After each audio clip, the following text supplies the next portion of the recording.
Homework number 18 on Delta Math. Topic number 1, points reflected over an axis.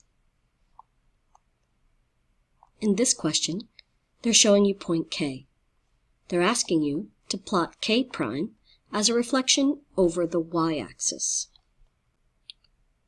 Focus on highlighting the y-axis and then counting the number of units away from that axis that point K is. K prime will be the exact same amount of units in the opposite direction. Simply click your mouse at that point, then scroll down to write the coordinates of the original point, 1, -2, and the new point, -1, -2, and then answer how that coordinate has changed. When you reflect over the y-axis, you change the opposite coordinate sign. The x-coordinate changes signs. One more time. Read the question carefully. Make sure you're focusing on the correct axis. Count the number of units to the original point. On the same line, count in the reverse direction to the new prime point. Click your mouse one time, then write the coordinates in the boxes below.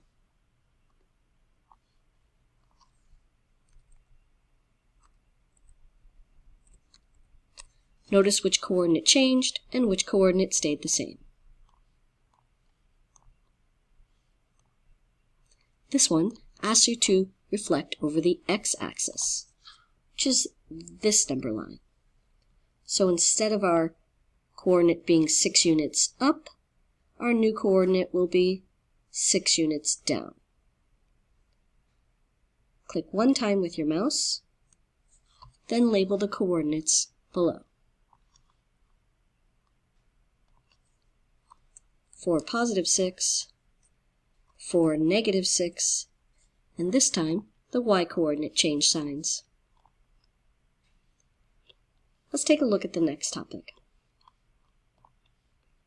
Points reflected over an axis. This time, you won't visually see a graph. You'll need to apply the rules depending on what axis you're reflecting over and what coordinate that changes.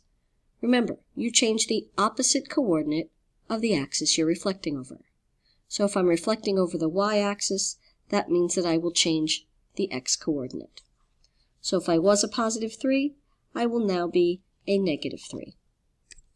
Nothing happens to the y-coordinate. It remains -6. One more time. This one asks you to reflect over the y-axis. So first, we will change this point to reflect that when you change over the y-axis, you change the x-coordinate. Then, the follow-up reflection is to go over the x-axis.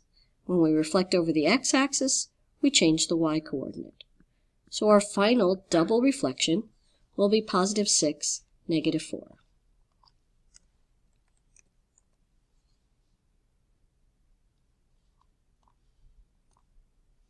Be sure to read each question carefully. Now we're going to reflect an entire figure over a line of symmetry. When you reflect over a line of symmetry, you can't just change the sign of each coordinate. That's because the line of symmetry isn't one of the axes. So what we're going to do here is we're simply going to count the number of units away from the line of symmetry each point is. 1, 2, 3, 4 units up from this line of symmetry. And so now we will place our new point 4 units down from that line of symmetry, not the number line axes. 1, 2, 3, 4 units in the other direction.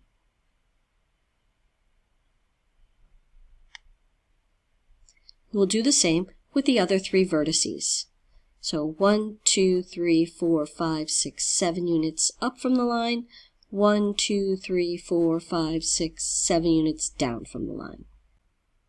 When you've plotted all of the vertices, click Submit.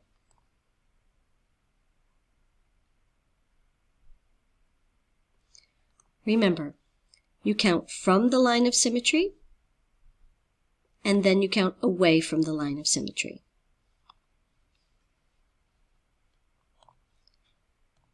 The next topic asks you to identify corresponding part. The first thing you have to do is identify which one is the starting figure. That would be figure 1 here. In figure 1, we see this one pointy edge here called vertex T. And when I look over here at figure 2, that same position is now called letter O. Therefore, that means T corresponds to angle O. Vertex T and vertex O are corresponding. There are two ways where you can identify other corresponding parts. One is, if you start at T and trace along the flat edge, you would get to U, which is where we want to go. So if I start at O, I need to trace along the flat edge to get to the next corresponding letter, which for us would be letter N. Another way that you could do it is trace the letters in order from T to flat edge U and then around to R and S. If I do the same on figure 2, I would start at O, trace along the flat side to letter N, M, and L. Corresponding parts line up. So if you want to know who corresponds to U, alphabetically it will be the same in the other shape, letter N. Type that down here in the answer spot and click Submit. Let's try this one more time. So this time, they're asking you about figure 1 and which angle in figure 2 corresponds to angle E. So angle E is over here. And this one can be tricky, so I think we should try the letter naming technique. I'll start here with this pointy corner D, because that's the easiest one for me to find. Now I'm going to trace along the flat edge to F, then E and C. I'll do the same on the figure 2 shape. Along the flat edge, I'll trace to J, and then around the shape to I and K. So who corresponds to E? Alphabetically, that would be angle I. So E corresponds to I.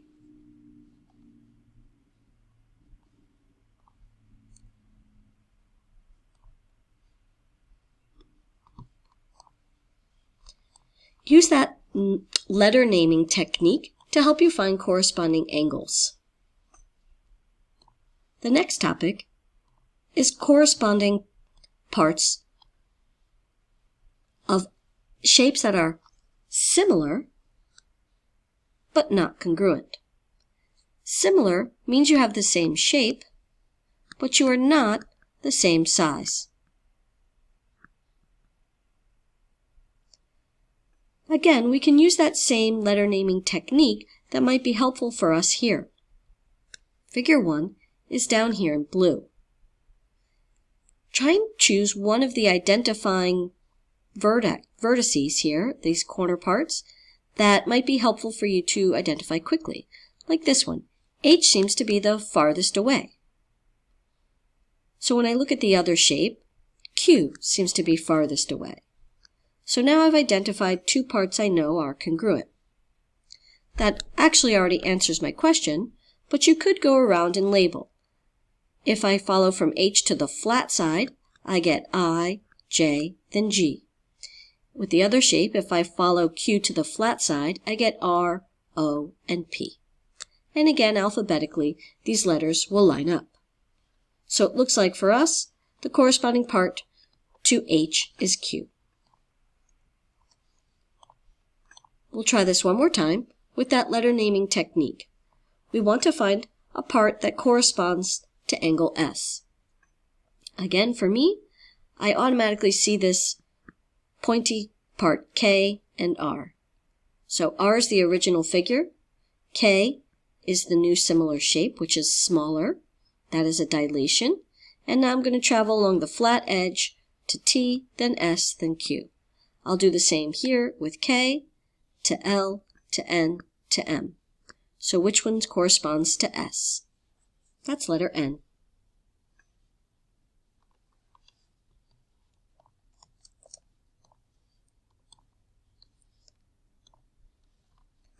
Now let's try this new topic of rotation.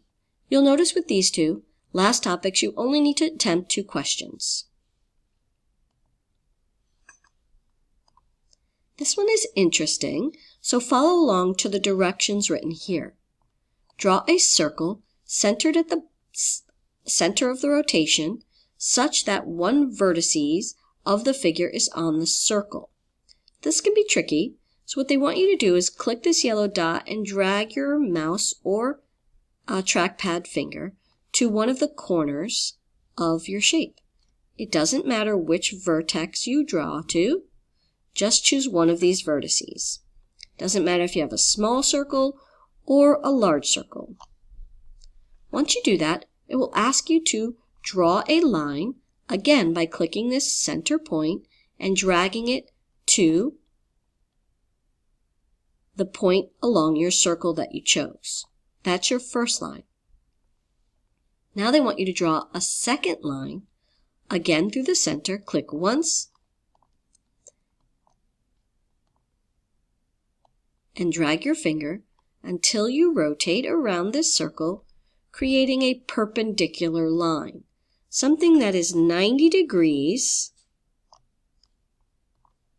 from the original dotted line.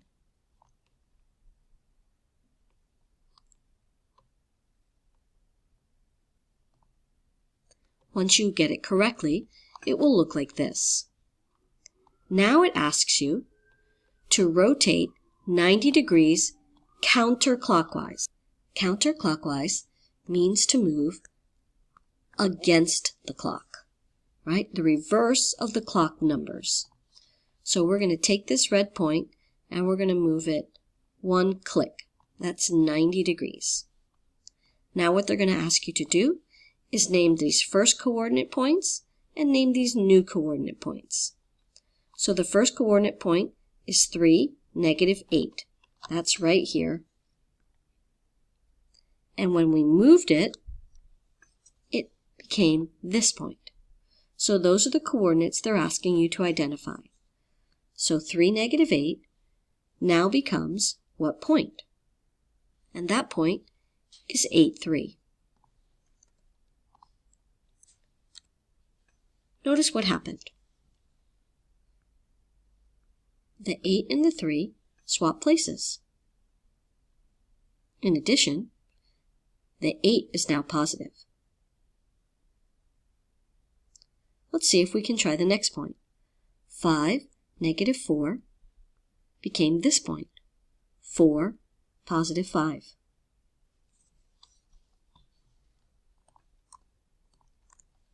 So you'll notice the same thing happened.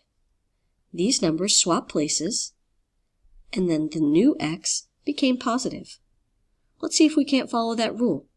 These numbers will swap places. -4 and 3 will swap places, and the new x will be positive.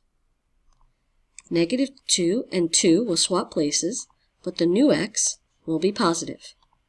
-3 and 1 will swap places, but the new x will be positive.